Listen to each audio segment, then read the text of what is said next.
이 조용한 저녁에 주의 말씀을 사모하여서 이곳에 오신 모든 분들 진심으로 환영하고 반갑습니다. 주의 성령께서 이곳에 임재하시고 우리 모두를 하늘의 빛 가운데로 인도해 주시기를 원합니다. 주의 말씀을 밝히 깨닫고 하나님을 알므로 얻는 한없는 평안이 저희 각 사람의 마음속에 있게 되시기를 바랍니다. 제가 1월 달에 있었던 이야기 한 가지를 하면서 설교를 시작하면 좋을 것 같습니다. 1월 달에 제가 시무라서 1월 마지막 안식일에 예배 시간에 기도를 하고 저 자리에 앉아서 회중을 보고 있었는데 너무 아름다우셨어요. 때때로 힘들고 어렵고 지치고 넘어지기도 하고, 또 어떤 사람은 하나님을 향한 감사와 기대로 살기도 하고, 안식일에 대해서 그 모든 것들을 다 뒤로하고 와서 설교자의 입으로 전해지는 하나님의 말씀에 귀 기울이는 그 모습이 너무나 아름다웠어요. 신앙의 경험과 과정도 다 다르고, 가치관도 다르고, 나이와 세대도 다르고, 맞닥뜨린 짐들도 다른데도 불구하고 한 하나님의 이름으로 모인 그 모습들이 너무나 아름다웠습니다. 이 화요일 저녁에 이곳에 오신 모든 분들의 모습이 아름답습니다. 하나님께서 우리의 모든 기도에 응답하시고 우리를 빛과 은혜 가운데로 인도해 주시기를 바랍니다. 히브리서 12장 2절에는 믿음의 주요 또 온전케 하시는 분으로서 예수님을 소개하고 있습니다.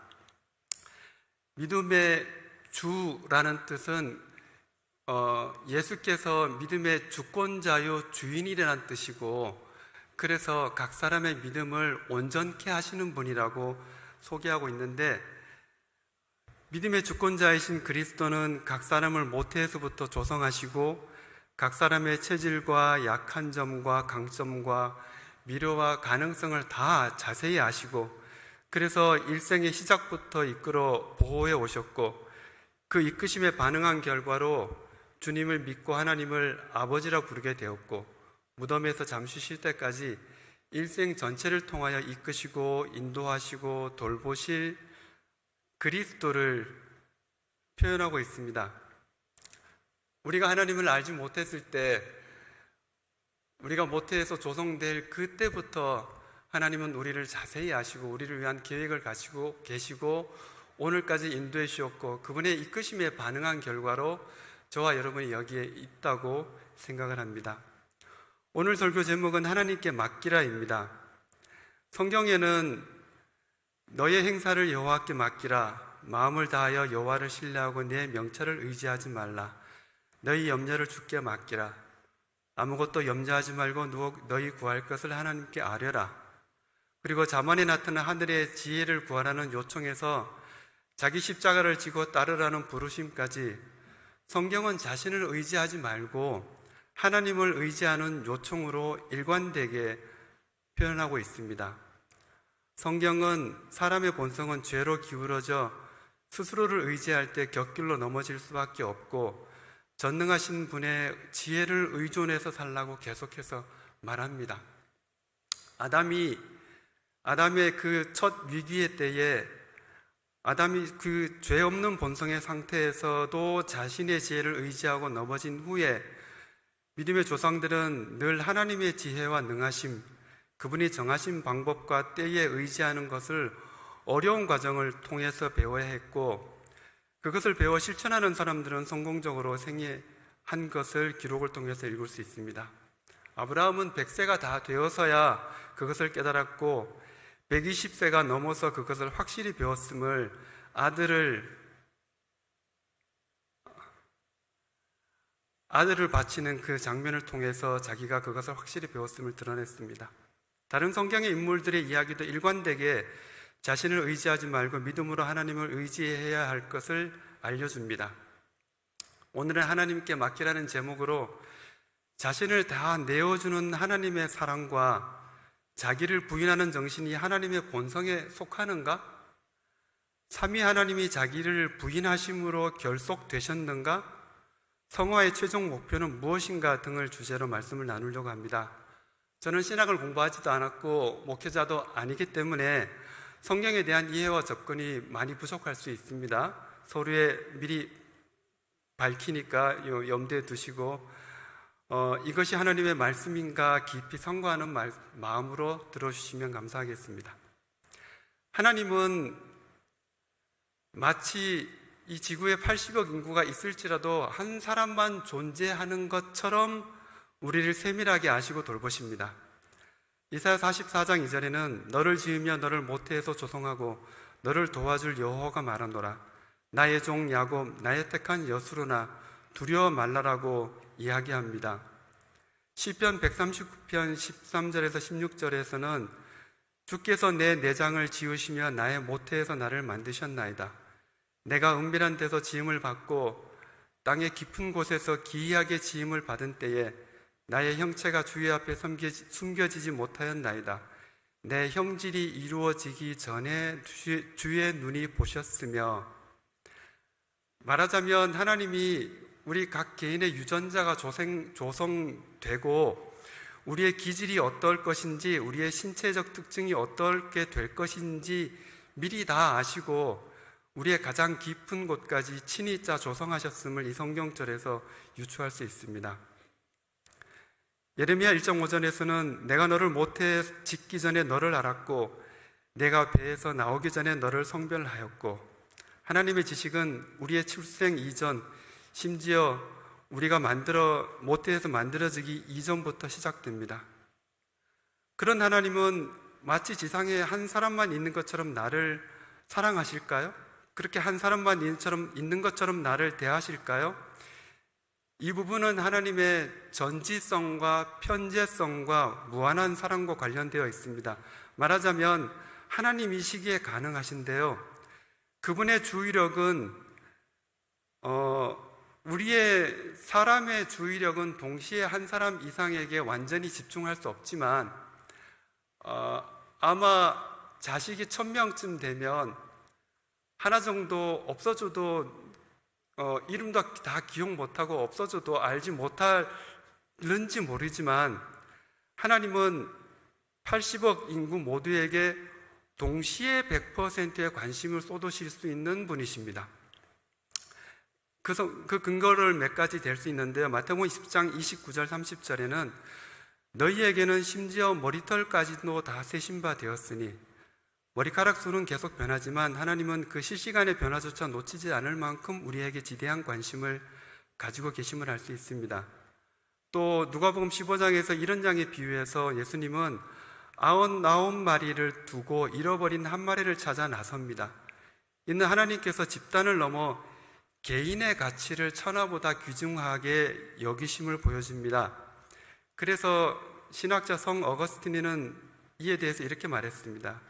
하나님은 우리 한 사람 한 사람을 마치 사랑할 사람이 이 세상에 그 사람 하나밖에 없는 것처럼 사랑하신다라고 표현했는데, 그 말이 참 정확하게 들어맞는 것 같습니다.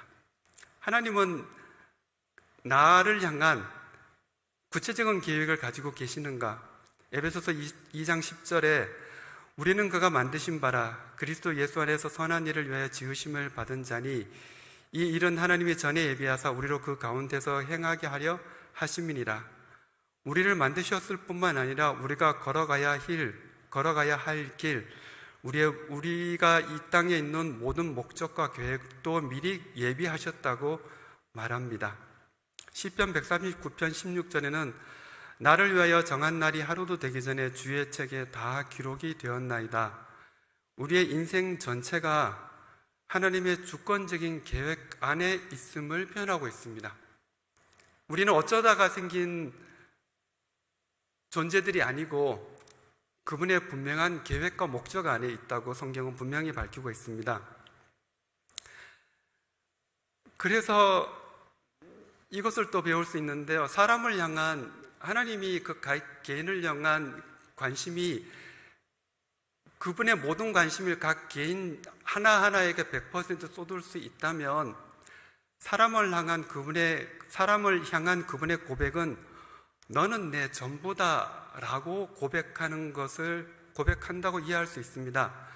엘렌 G. 화이트는 잃어버린 자녀가 하나뿐일지라도 구주께서는 대신 죽으실 것이라고 말했습니다. 그러므로 모든 인류뿐 아니라 잃어버린 자녀 하나하나를 향한 관심이 그분께는 너는 내 전부다 이고, 모태에서 조성하시고 생애를 이끌어 가시는 그분의 관심도 언제나 너는 내 전부야, 지상에 마치 한 사람밖에 없는 것처럼 각 사람을 향해서 그분은 너는 내 전부야 라고 말씀하신다고 저는 깨닫습니다. 화이트 부인은 시대소망에서 이렇게 기록했습니다. 480페이지에 예수님께서는 우리 개개인을 아시되 마치 우리 외에는 이 지구상에 다른 사람이 없는 것처럼 아신다.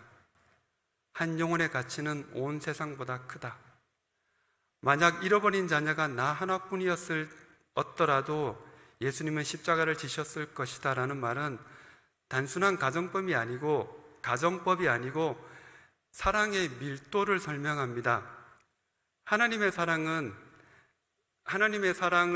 80억분의 1로 나눠서 각 개인을 사랑하시는 게 아니고, 그렇다고 해서 그분의 사랑이 나누어지지 않고 무한하신 하나님은 각 사람에게 자신의 100%를 주십니다. 하나님께서 독생자 예수 그리스도를 주셨다는 것은 곧 하나님의 자신의 전부를 주신 것입니다. 나를 살리기 위해 자신의 전부를 주셨다면 하나님께 나는 당신의 전부와 맞바꿀 만큼 소중한 존재라는 뜻이 성립합니다. 모태에서 그분이 우리를 조성하실 때 너는 내 유일한 작품이다 라고 말씀하시며 조성하시는 것과 같습니다. 공장에서 찍어내듯이 물건을 만들면 하나가 불량이 나면 버리고 다른 것을 쓰면 되지만, 하나님이 우리를 각 사람을 만드실 때는 대체 불가능한 유일한 존재를 만드셨습니다. 지상에 나라는 존재는 과거에도 없었고 미래에도 없을 것입니다. 하나님이 태중에서 나를 빚으실 때 쏟으신 정성은 마치 온 우주에 만들 사람이 나 하나밖에 없는 것처럼 집중하신 결과입니다. 그러므로 그분의 시선에서 나는 나의 유일한 기쁨, 나의 전부라고 하시는 것이 맞습니다.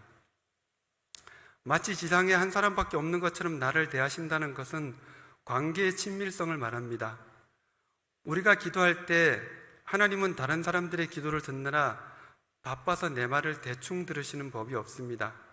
온 우주가 멈추고 오직 내 목소리만 들리는 것처럼 경청하십니다. 나의 아픔, 나의 눈물, 나의 머리카락 속까지 세시는 그 섬세함은 사랑할 대상이 오직 나인 것처럼 쏟아부으시는 전 존재적인 사랑입니다. 그래서 사도 바울은 갈라디아서 2장 20절에서 이것을 깨닫고 나를 사랑하사 나를 위하여 자기 자신을 버리신 하나님의 아들을 믿는 믿음 안에서 사는 것이라고 했습니다. 우리를 위해서가 아니고 나를 위해서라고 고백했습니다. 예수님이 온 인류를 위해 죽으셨지만 바울은 그것을 철저히 자신 한 사람을 위한 사건으로 받아들인 것입니다. 이것은 너는 내 전부라는 하나님의 음성을 들은 자의 고백인 것입니다. 여기까지는 하나님께서 우리를 얼마나 개인적으로 깊이 사랑하시고 어떤 분명한 계획과 목적이 있어서 모태에서 유일무이하게 우리를 만드셨다는 것을 제가 정리를 해드렸습니다. 그런데 여기서 또 하나의 진리를 배울 수 있는 것은 각 사람이 하나님께 전부라면,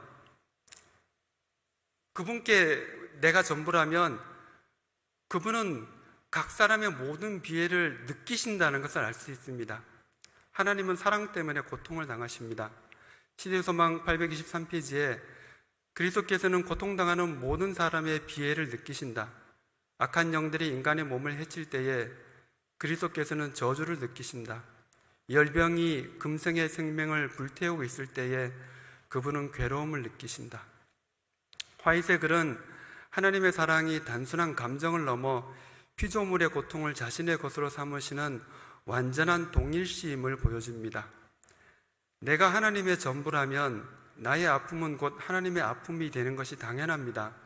마치 내 몸의 작은 손가락 끝이 베이면 온몸과 뇌가 그 통증을 느끼는 것과 같은 이치입니다.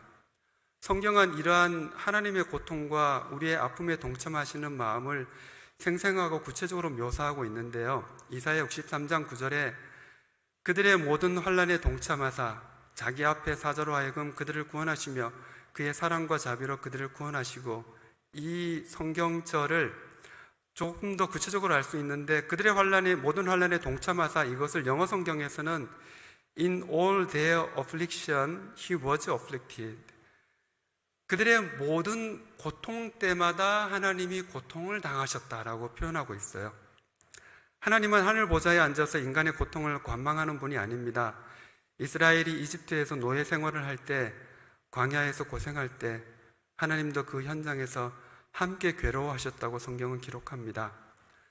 또 사도행전 9장 4절에서 5절까지의 말씀을 보면 사울아 사울아 내가 어찌하여 나를 박해하느냐, 나는 내가 박해하는 예수라라고 하셨는데, 사울은 하늘에 예수님을 박해한 적이 없습니다.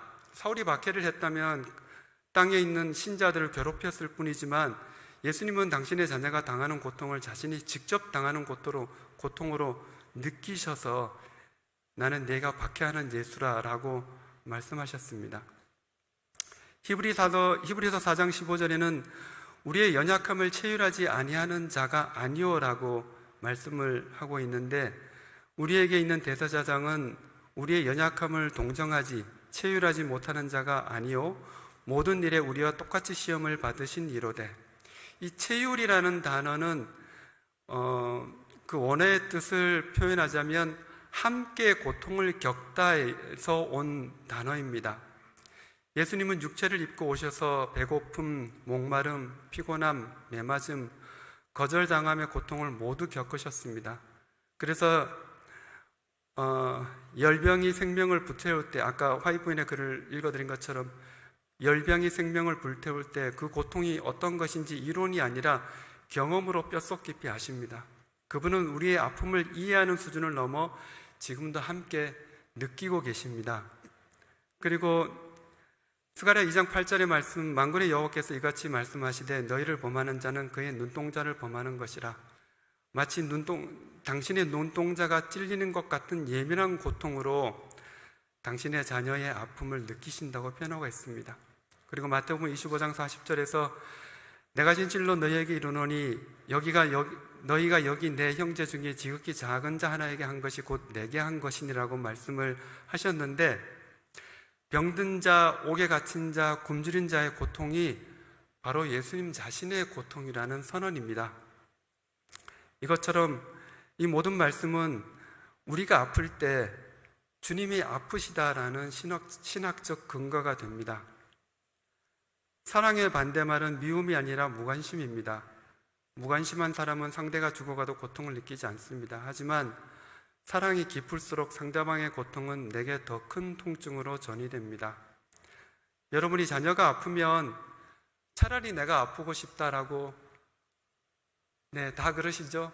차라리 내가 아픈 게 쉽지, 자녀가 아프는 것을 보고 있는 것은 그 말로 표현할 수 없는 고통을 느끼는데, 하물며 너는 내 전부라고 말씀하시며 우리를 십자가 사랑으로 낳으신 하나님께서 우리의 고통을 얼마나 생생하게 느끼시겠습니까?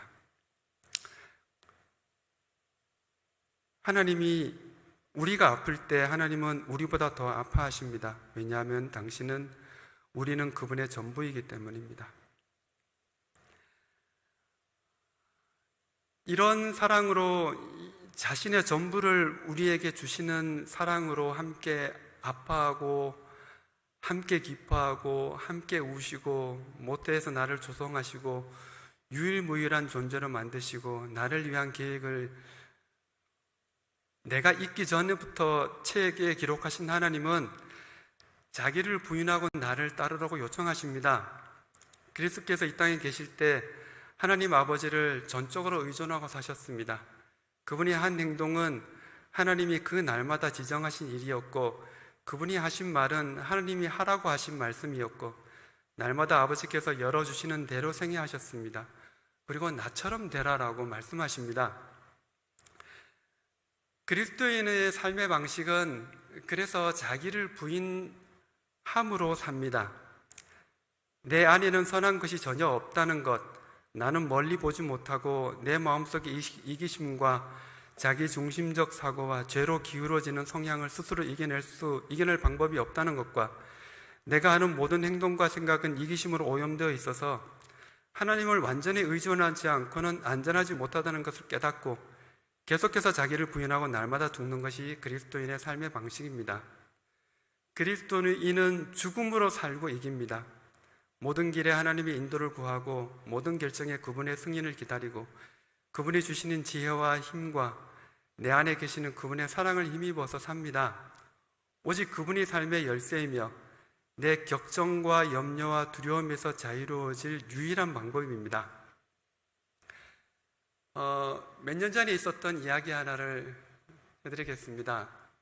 제가 에덴 병원교회, 에덴 요양병원, 에덴 병원교회 다닐 때 일인데요. 에덴 요양병원 건물 5층에서 사무실에서 어떤 분과 이야기를 나누다가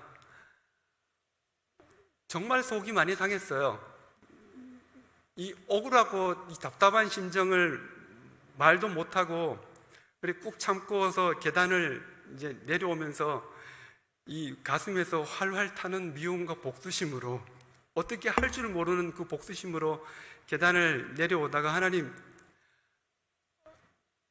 저를 이 미움과 복수심에서 좀 해방시켜 주세요. 저분은 저한테 상처를 줬는지조차 잘 모르고 있으니까 저만 잊어버리면 되니까 이거 완전히 잊어버리게 해주세요. 계단을 내려오면서 그 기도를 했어요. 그리고 기도를 하고 이제 이중으로 된 현관문을 통과를 해서 집 쪽으로 잠깐 걷다가 근데 내가 뭐 때문에 기도를 했었지?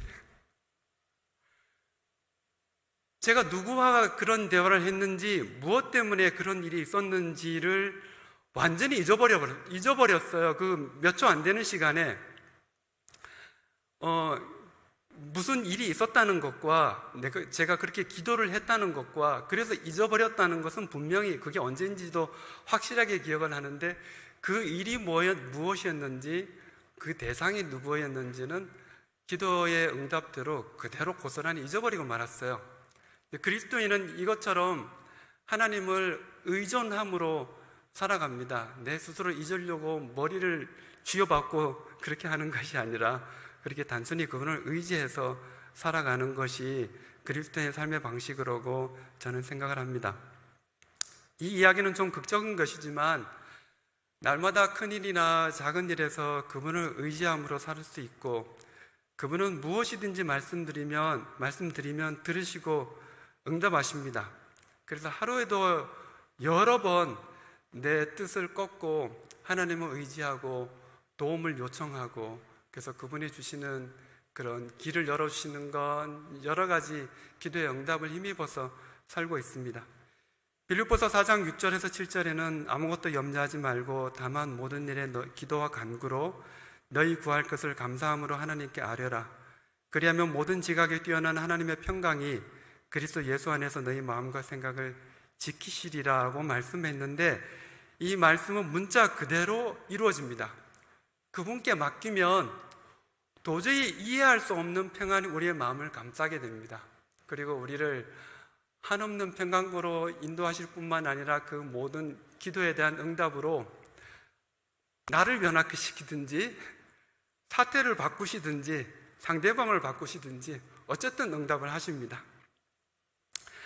맡긴다는 것은 내 목적, 내 방법, 내 때를 내려놓고 하나님의 뜻과 방법 때에 그분이 영광 받으시게 되도록 나를 완전히 드리는 것을 뜻합니다. 좁은 길, 자아부정의 좁은 길로 부르심을 뜻합니다.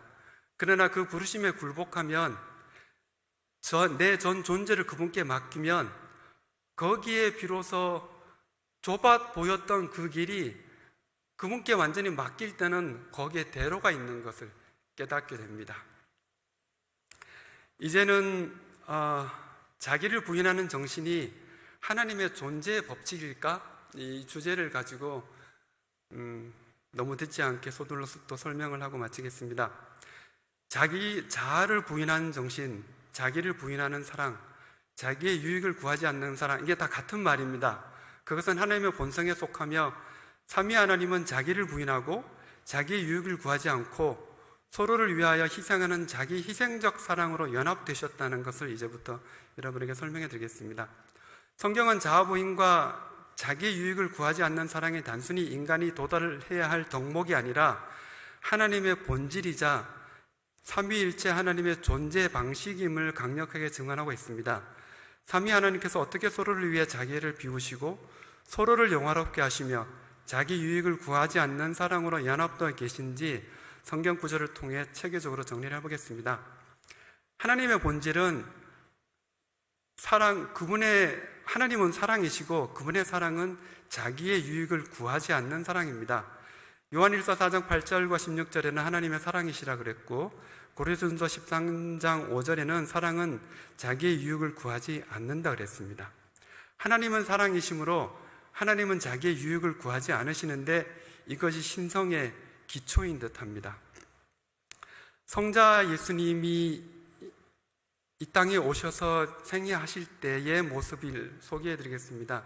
예수님의 지상생애는 이 땅에서 갑자기 만들어진 태도가 아니라 영원 전부터 아버지를 향해 가지고 계셨던 아들됨의 본질, 낮아짐과 비움의 본질이 드러난 것입니다. 하나님은 변함이 없으시고 회전하는 그림자도 없으시죠.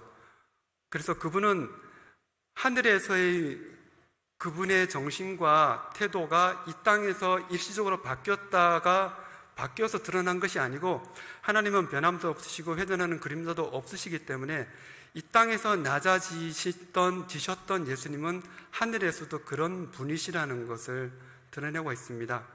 예수님은 철저히 자기를 비워 아버지를 드러내십니다.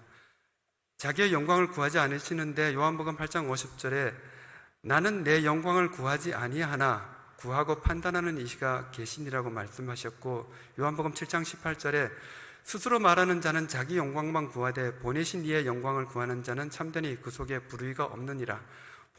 예수님이 보내신 이의 영광을 구하기 때문에 그 속에 불의가 없다고 말씀하십니다. 그리고 자신의 뜻을 주장하지 않으십니다. 요한복음 5장 30절에 내가 아무것도 스스로 할 수 없노라. 나는 나의 뜻을 구하지 아니하고 나를 보내신 이의 뜻을 구함으로 내 심판은 의로우니라. 요한복음 6장 38절에 내가 하늘에서 내려온 것은 내 뜻을 행하려 함이 아니오 나를 보내신 이의 뜻을 행하려 함이니라고 말씀하셨습니다.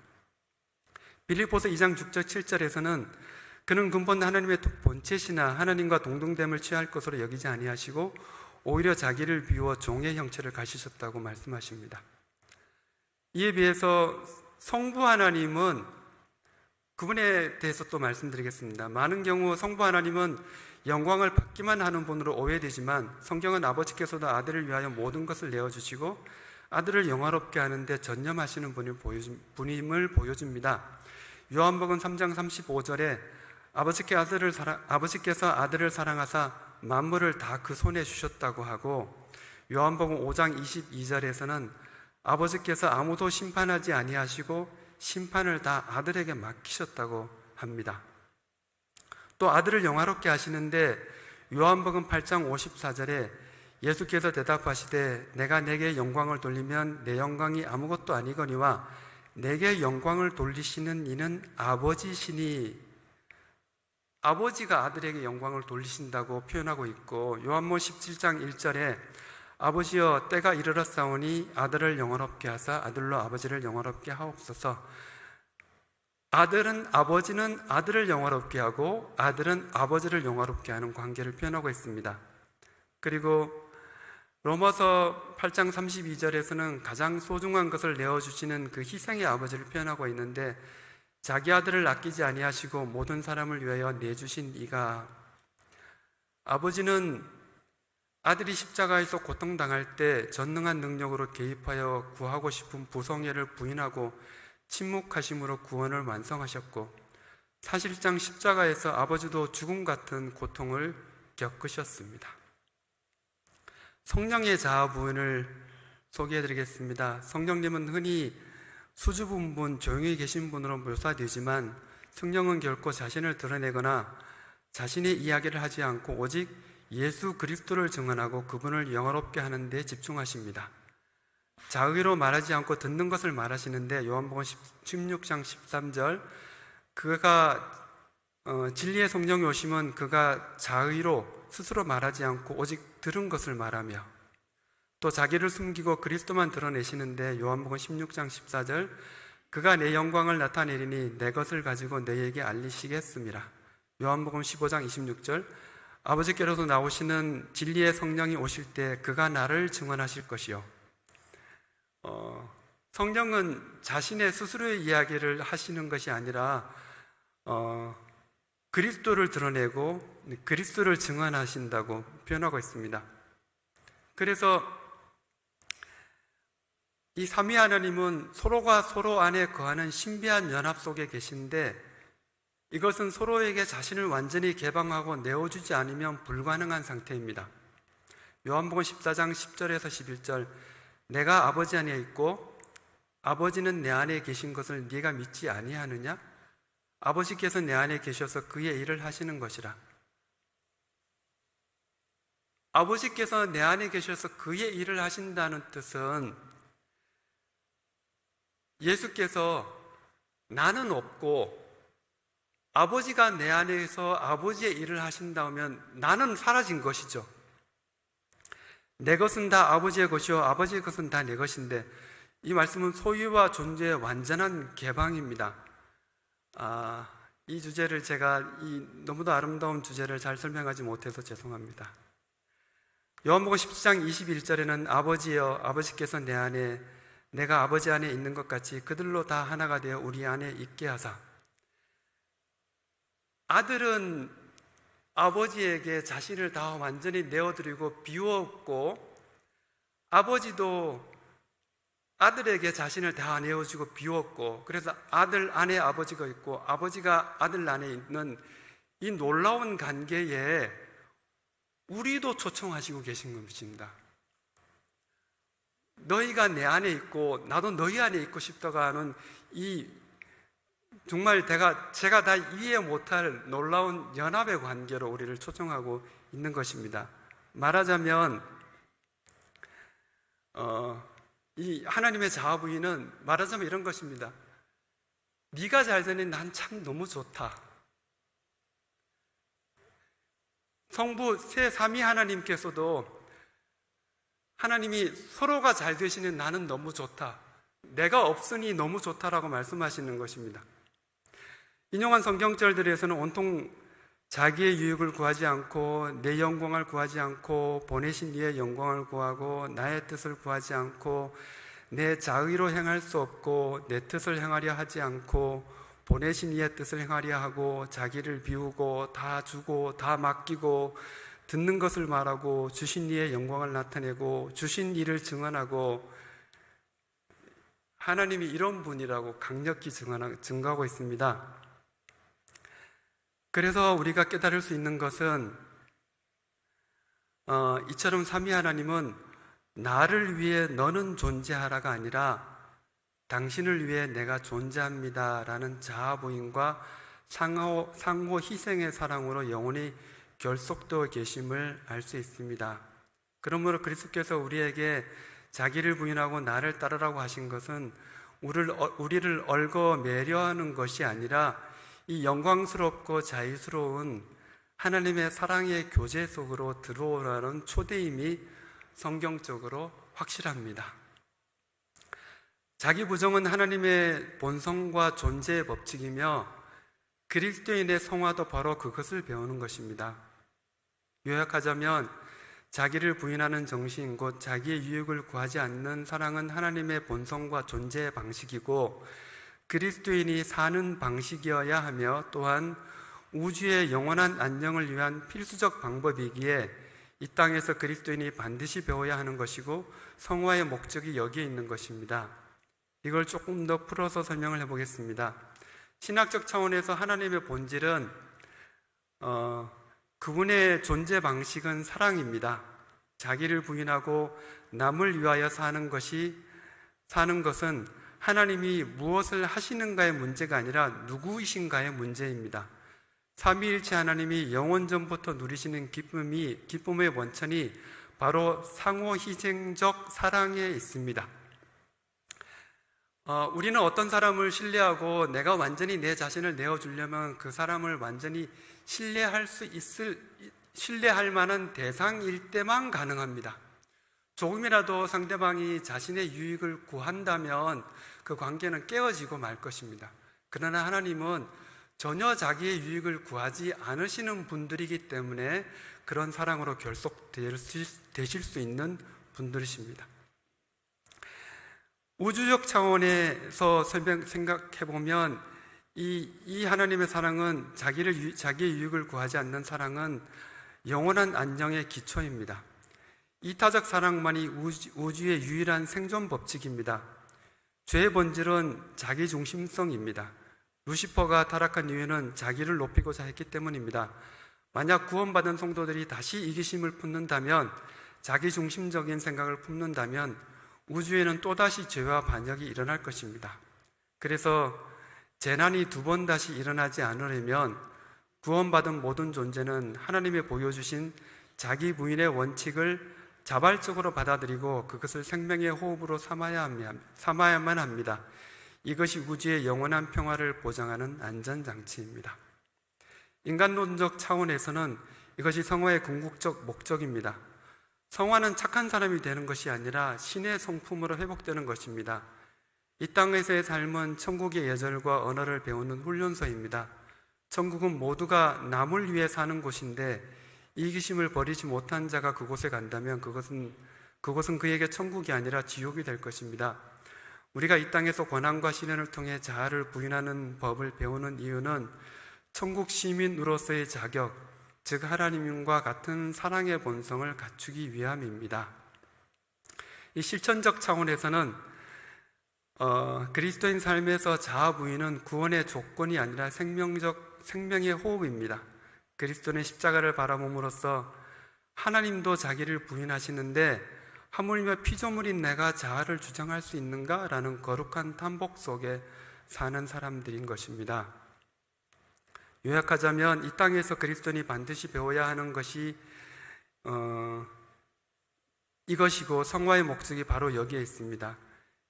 몇 군데 있는 이 화이트인의 글을 이제 요약해서 읽어드리면, 그리스도의 사랑이 우리 마음속에 생명적 원칙으로 자리 잡을 때 우리는 잃어버렸던 하나님의 형상을 회복하게 된다. 자기를 비우는 사랑, 그것이 곧 천국의 분위기이며 이 분위기를 호흡하는 자만이 천국에 살 수 있다.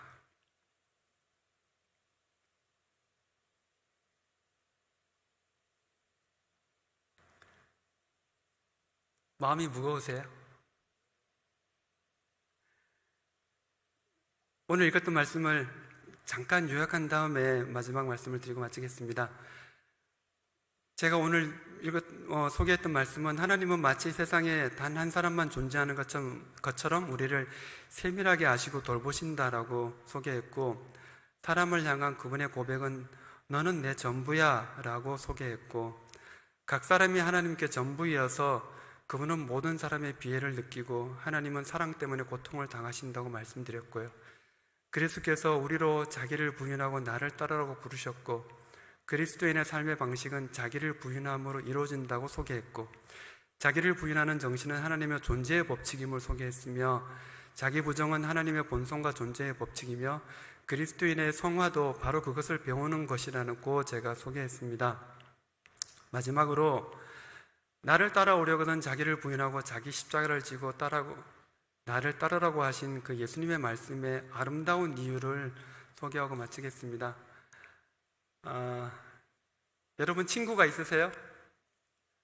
외롭고 어렵고 힘들고 허전할 때뿐만 아니라 기쁘고 감사한 일을 아무 때나 오해할 염려 없이 허물없이 나눌 수 있는 친구가 있으세요? 네.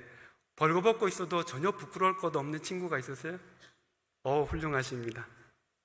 요한복음 15장 14절에 예수님이 너희가 나의 명하는 대로 행하면 곧 나의 친구라 라고 말씀하셨습니다. 우리의 구주요 마청님이요 친구 되신 분은 누가복음 9장 23절에 아무든지 나를 따라오려거든 자기를 부인하고 날마다 제 십자가를 지고 나를 따를 것이니라고 말씀하십니다. 바울은 이 부르심에 반응해서 자기는 날마다 죽노라고 단언했습니다. 그리고 갈라디아서 2장 20절에 내가 그리스도와 함께 십자가에 못 박혔나니 그런즉 이제는 내가 사는 것이 아니요 오직 내 안에 그리스도께서 사시는 것이라. 이제 내가 육체 가운데 사는 것은 나를 사랑하사 나를 위하여 자기 자신을 버리신 하나님의 아들을 믿는 믿음 안에서 사는 것이라. 나는 죽고 그리스도께서 내 안에 사시는 삶을 묘사했습니다. 자기를 부인하는 것이 쉽지 않습니다. 그래서 와이프는 그게 평생토록 배워야 하는 일이라 그랬고, 아브라함은 100세 때 그것에 대해서 배우기 시작했고 120세 되었을 때 자신이 그것을 완전히 배웠음을 드러냈습니다.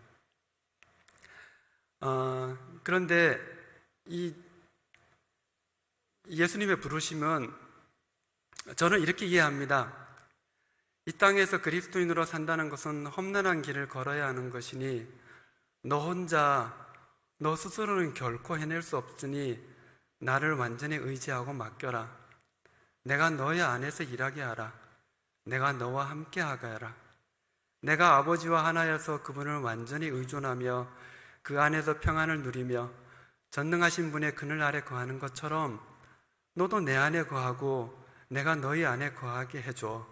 그러면 의무는 기쁨이 되고 삶은 보람과 의미로 감사라고 가득하게 될 것이야. 우리가 옛날에 과거에 생각했듯이 하나님이 이런 부르심은 나는 네 멋대로 사는 걸 결코 두고 볼 수가 없어서가 아니라 이제 진정한 하나님의 부르심은 나는 너 혼자 고생하며 외롭게 사는 걸 두고 볼 수가 없다. 그러니 제발 나를 좀 따라라. 자기를 부인하고 나를 좀 따라와라 하는 말씀이라고 생각을 합니다. 날마다 죽는 것은 항상 유쾌한 경험이 아닙니다. 그것은 내 본성의 목적과 정확히 반대되기 때문입니다. 그러나 죽는 것이 반복되고 그분께 맡긴 결과로 이루어지는 복된 경험들이 쌓이면 비록 내 본성과 반대되지만 기꺼이 감사함으로 죽을 수 있게 됩니다. 죽을 때는 유쾌하지 않을지라도 그 열매는 항상 복됩니다. 그리스도인의 가장 큰 행복은 다 그리스도와 연관되어 있습니다. 보람, 기쁨, 의미 모두 그분과 연결되어 있습니다. 가장 평화롭고 복되며 기쁜 시간은 그분과 함께 있고 함께 일하고 함께 걷고 그분께 배우고 그분의 행하시는 일을 보고 불가능한 것으로 보였던 일들이 그분의 역사로 이루어지고 그분의 영적 나라가 확장되고 영원히 그리스도 안에서 평화와 기쁨을 누리며 승리하는 것을 보고 이 모든 것들은 우리를 가장 큰 행복으로 인도합니다. 성령께서 인도하심을 함께 느끼고 함께 하나님을 바라보고 마음이 따스해지고 그리스도인 동료로서 형제를 느낄 때 그분 안에서 따스한 사랑과 관심과 격려를 나눌 때 진심으로 행복합니다. 마음과 생애가 존귀하신 복의 근원에게 집중되어 있으면 세상의 모든 가치가 그 원래대로의 위치대로 낮아집니다. 나는 없어지고 그리스도만 내 안에 살아계십니다. 하나님께서 마음에 늘 계시면 마음은 그분의 임재로 인한 평화와 감사와 사랑과 자원하는 인내와 충성으로 채워집니다. 이 놀라운 복이 저와 여러분 모두에게 풍성하시기를 바라면서 말씀을 마치겠습니다.